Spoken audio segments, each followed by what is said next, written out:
don't look at just the amount of followers and the engagement that they get. Look at relevancy to your brand. Welcome to Honest E-Commerce, where we're dedicated to cutting through the BS and finding actionable advice for online store owners. I'm your host, Chase Clymer, and I believe running an online business does not have to be complicated or a guessing game. If you're struggling with scaling your sales, Electric Eye is here to help. To apply to work with us, visit electriceye.io/connect to learn more. Now let's get on with the show. Let's be honest today, all of your customers are going to have questions. And what are you doing to manage all those questions? Do you have a help desk for your business? One of our sponsors of today's episode is Gorgias, and Gorgias is the #1 rated help desk for e-commerce. It integrates seamlessly with Shopify. We have installed it on a bunch of stores. It's also used by brands like Movement and Rothy's. And what it does is it takes all of your customer insights and information, brings it into one amazing dashboard so you can solve their problem as quickly as possible. If you want to give Gorgias a try, visit gorgias.link/honest. That's gorgias.link/HONEST to get your second month free. All right, everybody, welcome back to another episode of Honest E-Commerce. Today, joining me all the way from sunny California is Mahroo. Myran is the founder of Modern Gents trading company. We met last fall at Klaviyo, Boston. We were both far from home, and he enjoys drinking cheap beer, and so do I. So that's how we met. Myran, welcome to the show. Hey, thanks for having me, Chase. Awesome. So we met at Klaviyo, and you were kind of giving me history of the brand and kind of how you guys have evolved to where you are now. And what we kind of like realized is you guys have a really, really cool approach to your affiliate marketing or influencer marketing, however you want to kind of bill it. So we're going to get into that in a bit. But before that, let's kind of talk about the history of the brand and like how you got to where you are now. So what were you doing before the brand, I guess? Yeah. So before the brand, I was in the marketing automation field. So at the time, prior to actually launching this brand, I was working for a company called Cylance. It's an artificial intelligence cybersecurity company. It was a tech startup in Irvine. It was just super fast paced craziness. I was running like a ton of like marketing automation campaigns for B2B potential customers, doing a lot of like event marketing and things like that. Really cool stuff. I was using Marketo. So a lot of like automation and rules behind the scenes for different email and other sorts of campaigns. And so while doing that, I had already been in the marketing space for quite a bit, had done similar roles in other companies previous to that. Launched the brand, I think it was July of 2017. And me and my business partner, Mike Lestrina, who's a super awesome dude. He's actually busy working right now, but him and I started the company. Originally, we were selling like men's accessories and rings with the kind of focus of selling, wedding rings, just because him and I had both kind of talked, and we're both married men. And we were talking about like how wedding rings are kind of a ripoff. And we're just looking at like the men's rings in general. It's such a basic band that just goes around your finger. And like you had like stores like Kay's and Jared, charging like $300, $400 for just a hunk of metal. So him and I kind of decided like, hey, like, I'm sure it doesn't cost that much to manufacture these things. Let's look into it. We launched the site.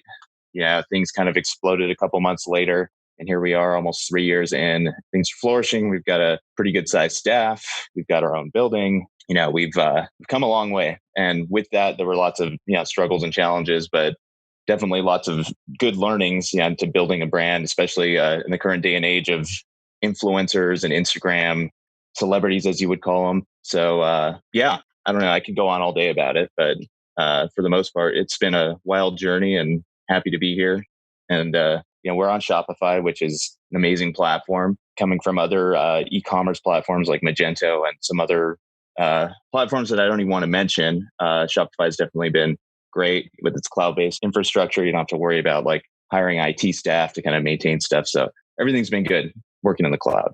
Awesome. So I like to ask this question to people. What was like the biggest mistake you made in growing the brand that you want to help listeners avoid? Biggest mistake, I would say, is growing too fast. Being ready for scalability and looking at your infrastructure. Like if you're going to run, ad campaigns and you're going to scale up, make sure that you're properly staffed and able to handle the volume.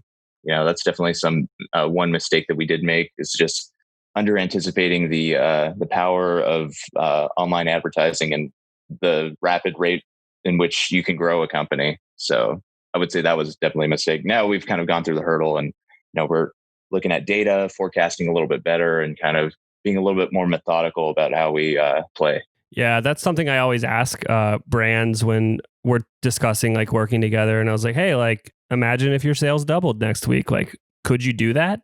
Is that possible? Is that something that you guys could actually fulfill?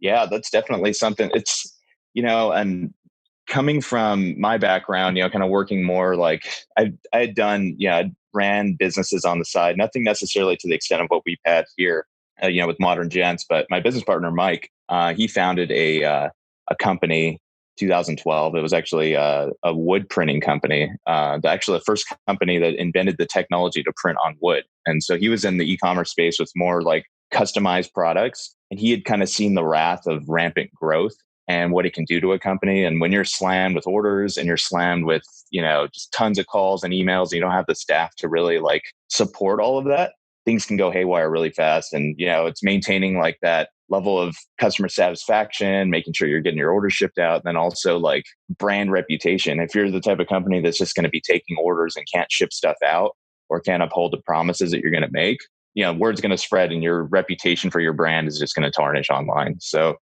having those things in mind, definitely important. Yeah, that's especially super prudent right now. We're recording this kind of in the middle or tail end, I don't know what we'd call it, of the, pandemic that's going on. Yeah. So messaging and making sure you can fulfill is like so top of mind right now for anybody.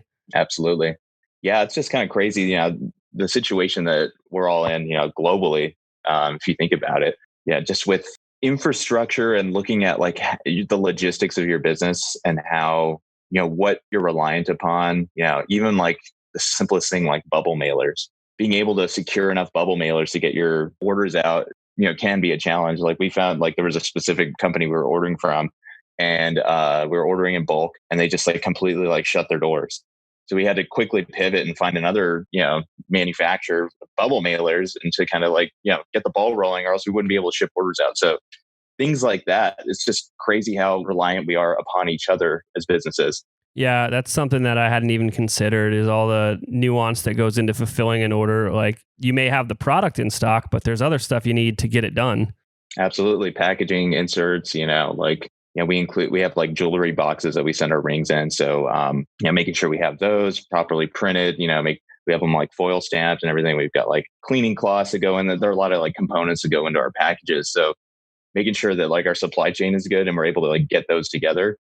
And then also like, at the same time, with like restrictions on like shipping in general and like running a business and keeping the doors open, we had to kind of scale back a bit and go, basically most of our staff had to go remote, and we had to operate like skeleton crew, like this is what we can get done, obviously adhering to social distancing, best practices and things like that. But it's just kind of crazy, like just crazy times we live in. We can go on all day about that, but I think we're here to talk about influencer marketing, right? Yeah. By the time this comes out, I hope that the world's in a better place and people might not want to talk about this stuff anymore.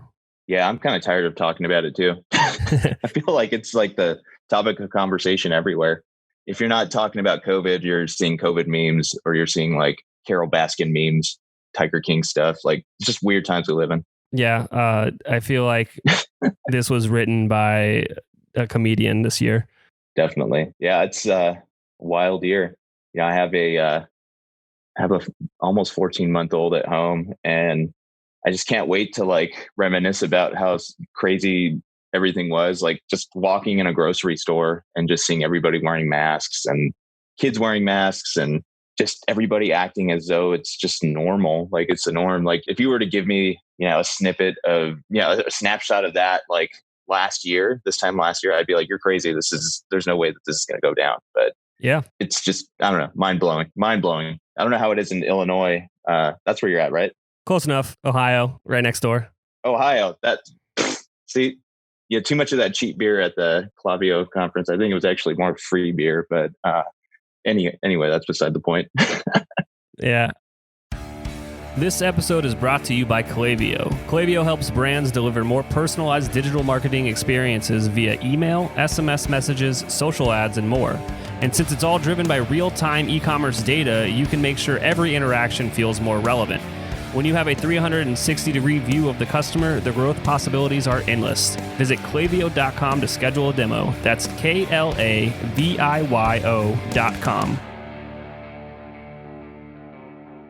So let's pivot. Let's talk about influencers. You guys do quite a bit of marketing. You guys really understand your customers, and at the top of the funnel for prospecting, using influencers, I think is genius, especially for kind of what you're doing. So I guess let's kind of walk us through how you approach that, and maybe from the mindset of how a new brand or a younger brand or someone that doesn't have this program instilled in their kind of systems yet, like how they should be approaching it. Sure. So I would kind of categorize influencer marketing into, for some brands, it's worked really well as like their main source of just establishing their business. Given the extreme level of quote unquote influence we have in social media these days, people are more apt to kind of buy a product that somebody that they follow and trust would recommend. So it's almost like a modern day celebrity endorsement, if you think about it. So when we started this, we weren't initially going down the influencer route in the beginning, just because we were kind of focusing on like building the company and getting like logistics and everything down. And as far as advertising is concerned, we were just doing like, Facebook and Instagram, but not necessarily on the organic or like influencer side. Now, I think it was about like a year in, we really saw the power of what influencer marketing can do. Looking at other like big Shopify brands that were just crushing it, like Movement watches or like Pura Vida bracelets or any of those other influencer marketing heavy companies. We saw the trend kind of going in that direction. And obviously, it all comes down to user attention. There's so much noise on the newsfeed already, or on the Instagram feed, you're scrolling. It's like your friends pick an ad.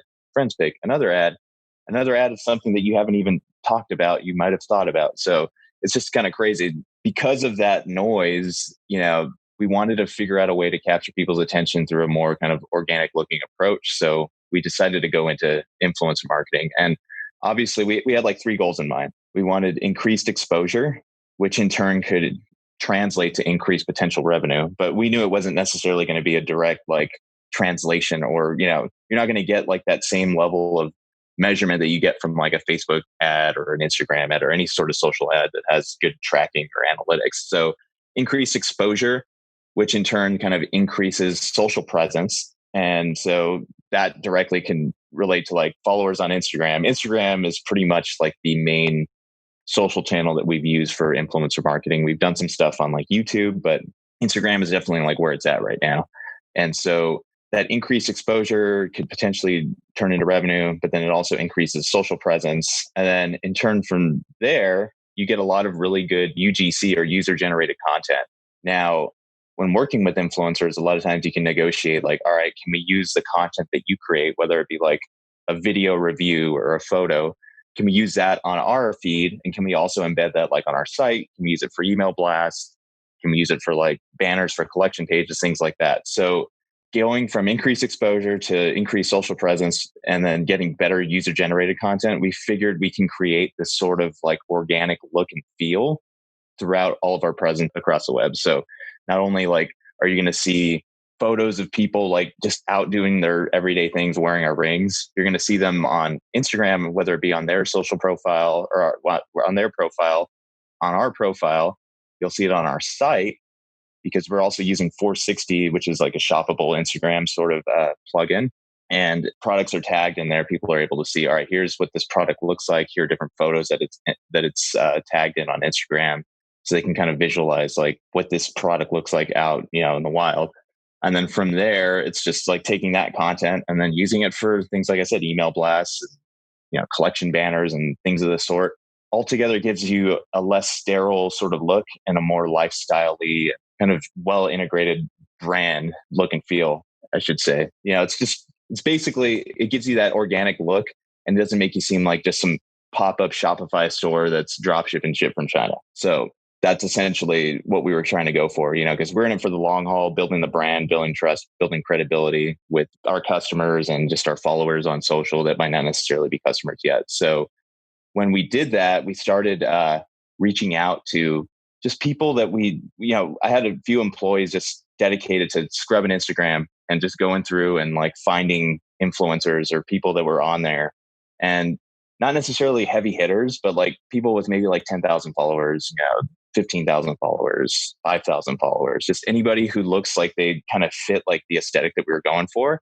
And we would just DM them and kind of get their feel on like how comfortable they are working with brands. And in the beginning, people weren't really transacting the way they're transacting now. Like, seems like everybody who's got like 10,000 plus followers has some sort of like an email address in their bio, for DM for inquiries, or send me an email if you want to work with me. And back then it was more kind of like these people had a lot of followers, but they weren't really advertising the fact that they wanted to work with brands. So a lot of people that we reached out to had never worked with brands.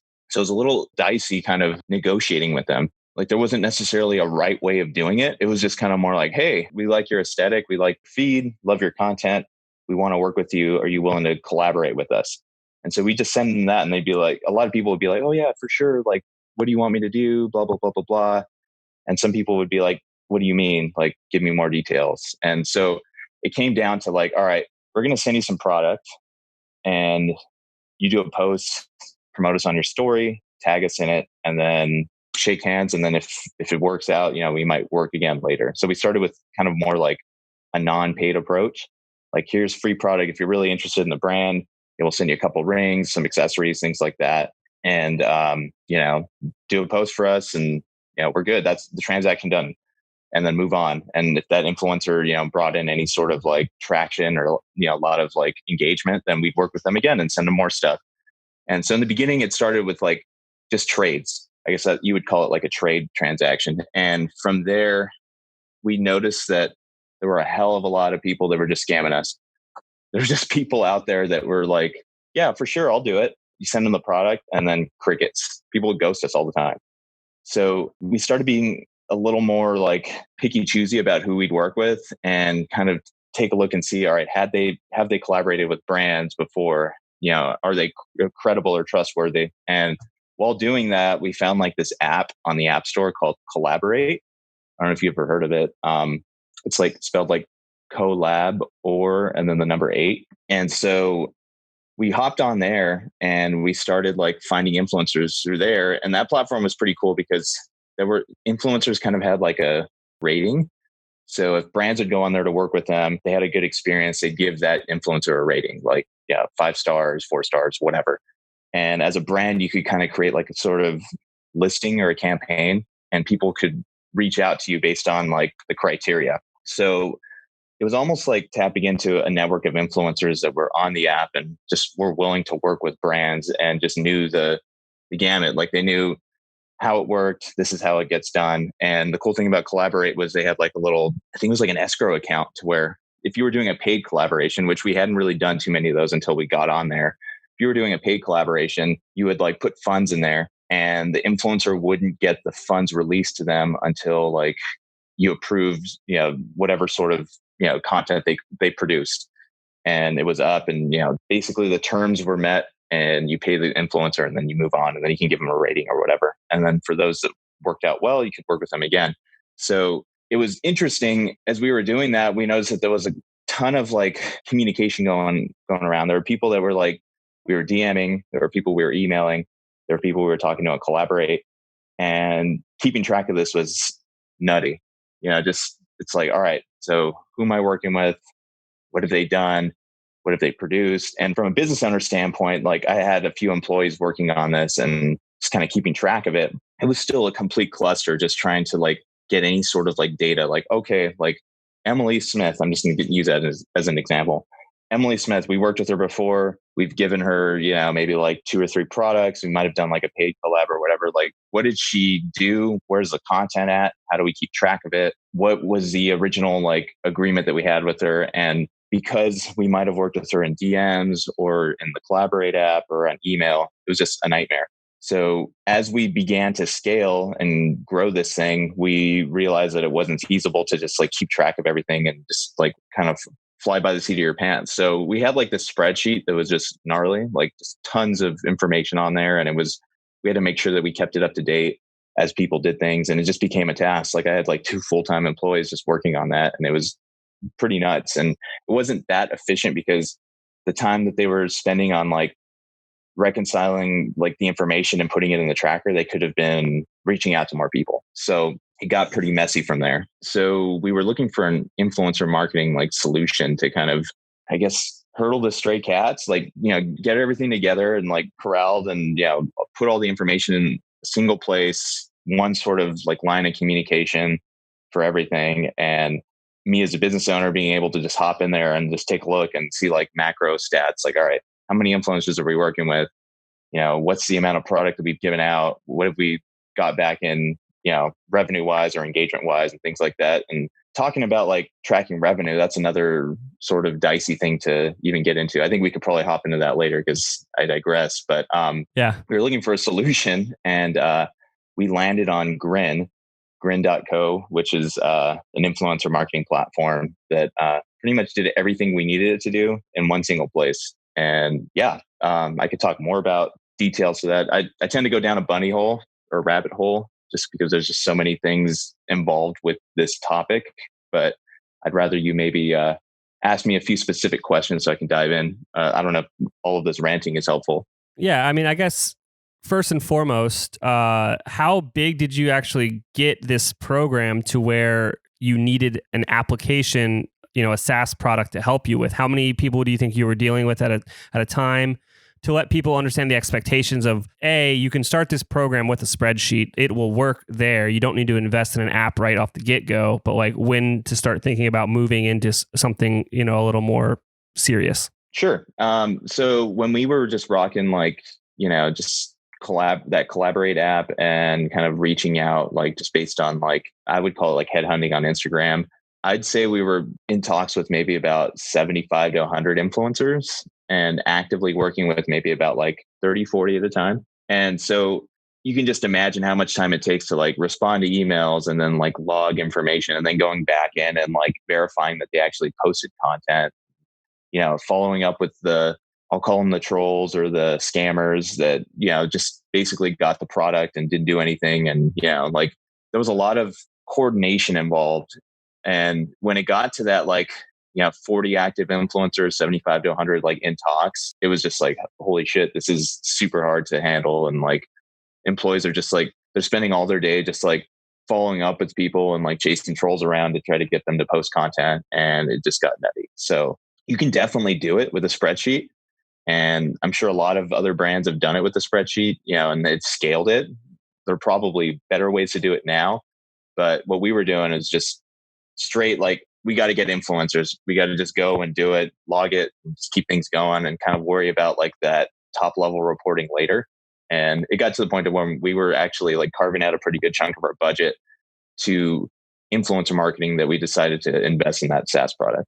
Awesome. So, from 0 to 40-ish active retainer relationships going on at a time is kind of where you can use maybe a DIY approach, and then it kind of turns into the headache that makes it worth the investment. For sure. And you can control, like the problem is we were hitting it like at all different angles. Like, all right, we're going to talk to them through DMs. We're going to talk to them through email. We're going to talk to them through here. In a perfect world, if everybody just used Instagram DMs and actually checked them and responded to them, then it would have made things a lot easier because you can kind of track your communications in there. But because we were using that other platform, and then a lot of influencers are, as people kind of got more like, they realized like, hey, I could actually create a business out of my personal brand. People were, leaning more and more towards like being contacted through email and not through DMs. So it got to a point to where it was just like, we've got to talk to them in these different areas or else they're not going to respond to us. And there might have been some influencers that we were like really wanting to work with, and we just couldn't necessarily get in contact with them without, hopping to a different platform. Yeah. You said something earlier that I want to bring back up, which was you're carving out more and more of your budget. So this is your marketing budget? Yeah. So we'll just essentially like putting more money towards it. Like we went in with the expectation of just trying like a for trade sort of approach in the beginning. So it's just like, all right, cost of product is essentially, the cost for us. If we send them like one ring, two rings, a bangle or earrings or any sort of accessories, like we would know like, all right, here's generally what we're going to send them in product cost. And then in exchange, we're going to get like, a post or a story or whatever. And we would give them like a discount code they could use so that we can somewhat track sales on, our end. And, going in and like assigning the discount code was also another thing that took forever. It's like, okay, you got to go in, you got to create the discount code and then log it in the spreadsheet. Like Emily Smith is going to have a code that might be like Emily Smith 20 for like 20% off. So then you'd have that there, you'd have the discount code logged, and you'd look in your spreadsheet and you'd be like, all right, I want to see how Emily Smith is doing. And you go, and then you'd have to take that discount code, hop back into Shopify, search, for the discount, look at the sales by discount report. And then you'd finally see like, all right, Emily Smith brought in, 50 sales, X amount of revenue, whatever.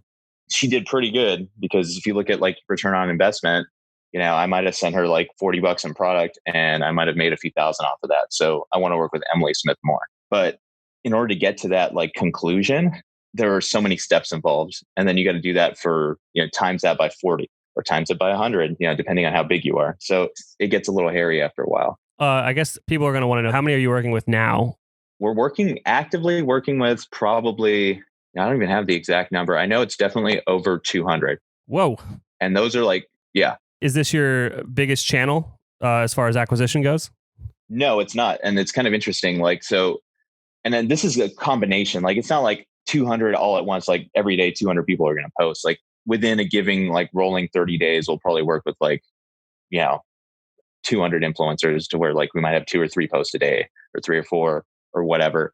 And if we have some that like we like working with, we'll set them up on like, repeat posts. But our goal right now is just to get exposure to as many people as possible through social means and get that user generated content that just looks and feels great. And by like having a strict rigor of like going through these profiles and making sure we're working with the right people, we're able to do that. But, we could work with more if we want, but I have 2 full-time employees just dedicated to this. I've got somebody who kind of handles like influencer relations. So kind of going back and forth with influencers, negotiations, and things like that. I set some sort of a threshold with that employee. Like, all right, if they're good, their stats come out good. Because with Grin, you're able to look at like engagement reports and see like, all right, this person's got like 100,000 followers and they've got, a 7% engagement rate, which is outstanding. We have this sort of calculator that we created, and it's kind of, I can't remember exactly how we did it, but we came up with a dollar value based on the amount of followers and the engagement that they get. And it kind of spits out like a dollar value. And that's kind of what we use for like negotiating.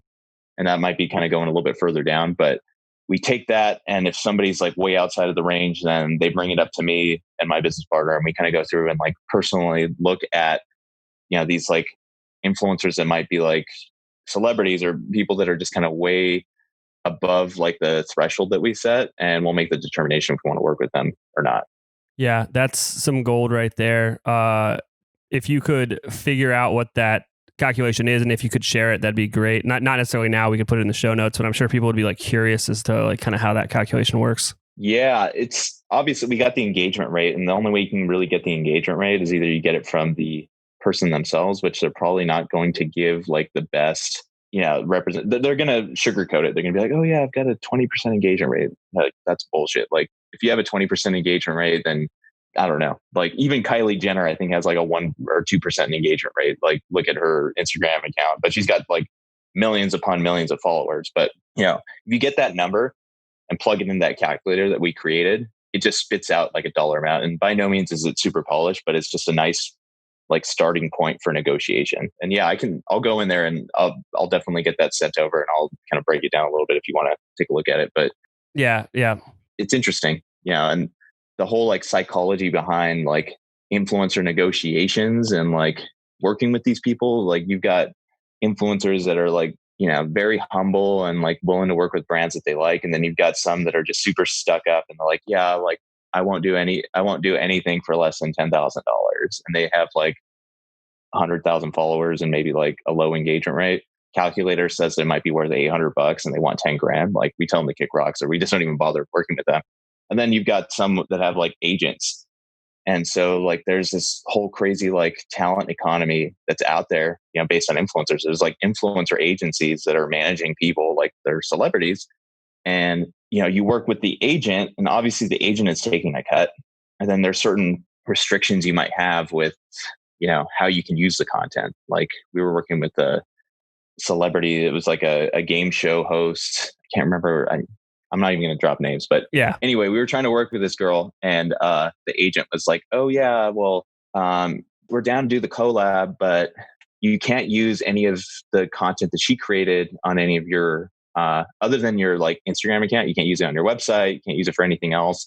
Can't post it in other social channels." And that kind of rubbed us the wrong way, and they still wanted a pretty decent. That makes it not worth it. Yeah, well, if you're looking at the goals, like that checks the exposure goal for sure. Because if that person's got like 2 million followers or whatever, like, all right, you're going to get exposure, but then it's short lived. Like if it's a story or a post, like it's going to be forgotten. But if you're able to take that content and like repost it on your feed and maybe use it like later on in an email blast or have it on your site or whatever, like, it lives on and you kind of get a little bit more for your investment. And if it's somebody that people recognize, they're instantly going to, resonate with that. And they might be like, oh yeah, so-and-so, worked with this brand. They must be trustworthy.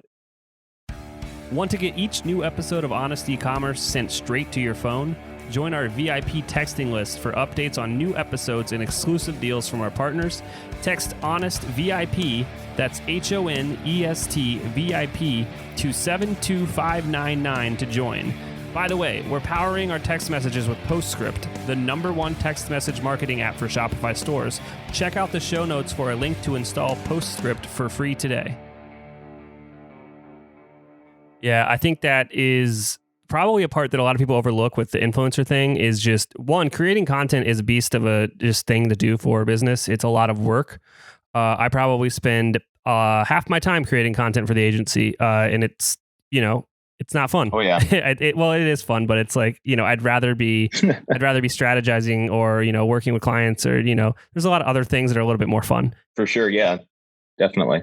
But yeah, just like within that content creation part of the influencer marketing thing, like that, all that content you're getting just makes everything else so much easier. Like coming up with content for your Facebook ads, done. You got all this stuff. Content for your email blasts, done. You got all that stuff. Honestly, your social media is pretty much going to run itself at that point because you've got so much UGC coming in. Exactly. And that was kind of the goal. It's like the UGC is a big, people judge a brand based on their social media channels because more than likely that's like the first touch point, unless we rank on Google for a lot of keywords and they might find us through like, a Google search or something. But majority of the time, people are going to be coming from like Facebook, Instagram, Pinterest, or wherever.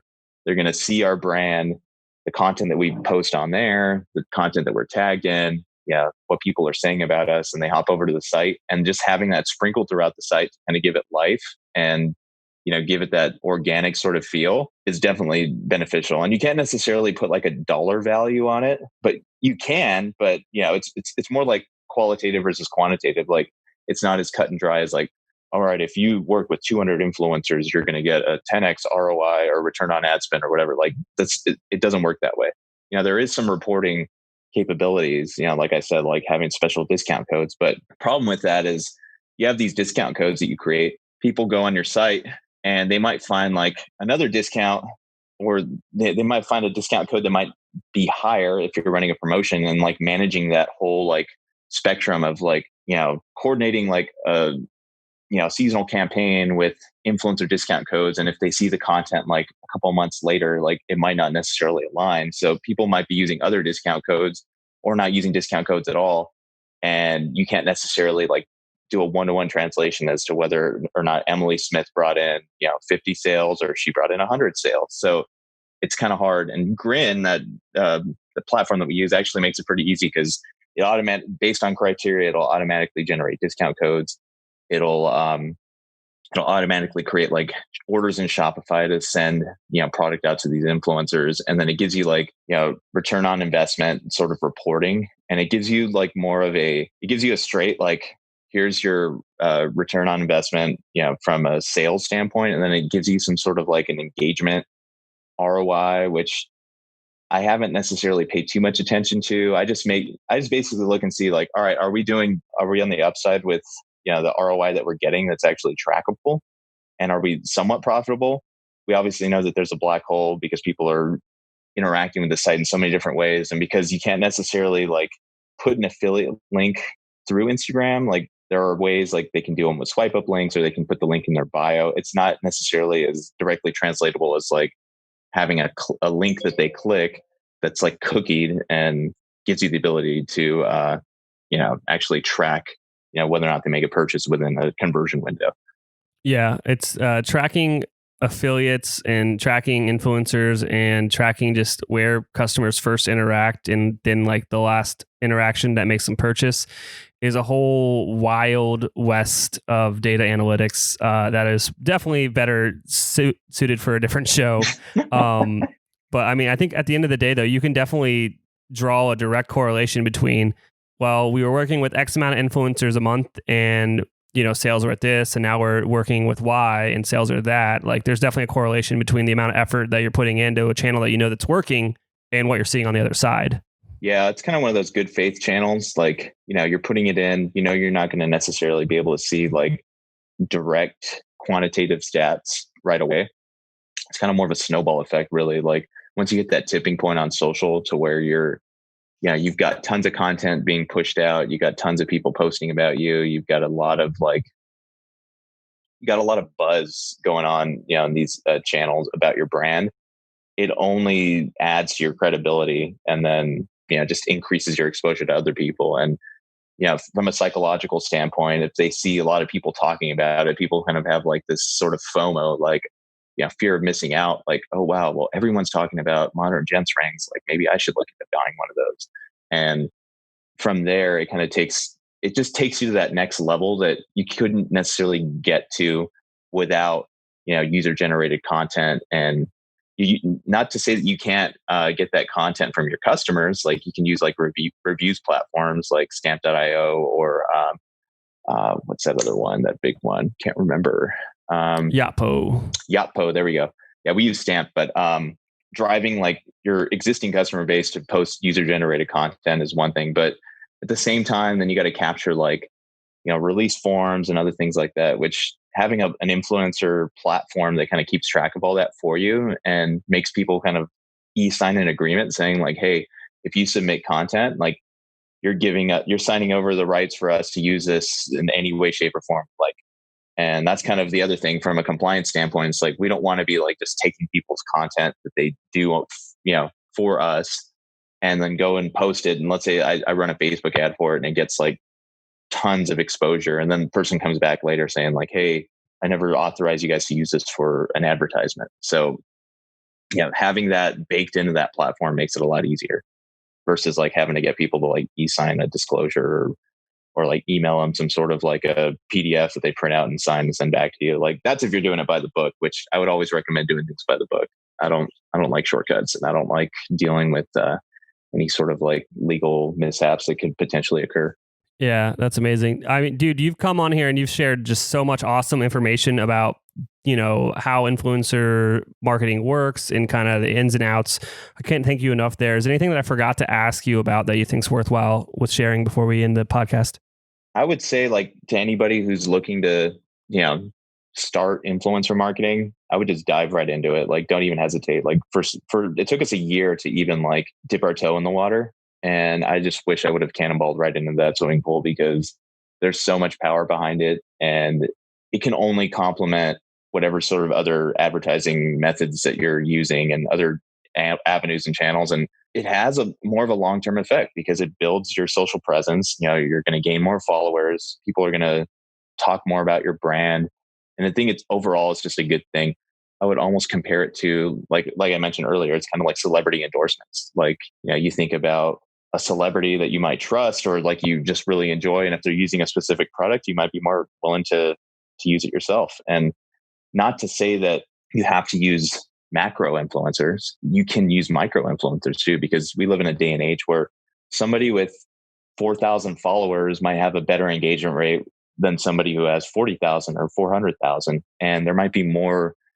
It all comes down to quality over quantity too. So like that person with 4,000 followers, if they have a 50% engagement rate, there's like 2,000 people that are just really into that person and really want to kind of get involved with what they're doing. And they're just super interested. Like if you look at like very tight knit groups of people, like moms, for instance, like a lot of like mom blogs and like mom accounts, people are going through similar situations, like, pregnancy and like having their first kid and other things like that. And we actually used a lot of mom accounts because, when people are pregnant, their ring size tends to change, their fingers swell up. So we targeted that specific group because we wanted people to know like, hey, like if your finger's swelling, you can change instead of changing like your ring size of your wedding band that you got, you can get another ring that might be a different size and it's not going to break the bank.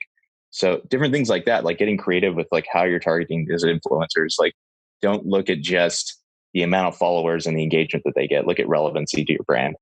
Myran, thank you so much for coming on the show today. You shared just so much awesome stuff. Glad to be here. I cannot thank our guests enough for coming on the show and sharing their journey and knowledge with us today. We've got a lot to think about and potentially add into our businesses. Links and more information will be available in the show notes as well. If anything in this podcast resonated with you and your business, feel free to reach out and learn more at electriceye.io/connect. Also, make sure you subscribe and leave an amazing review. Thank you.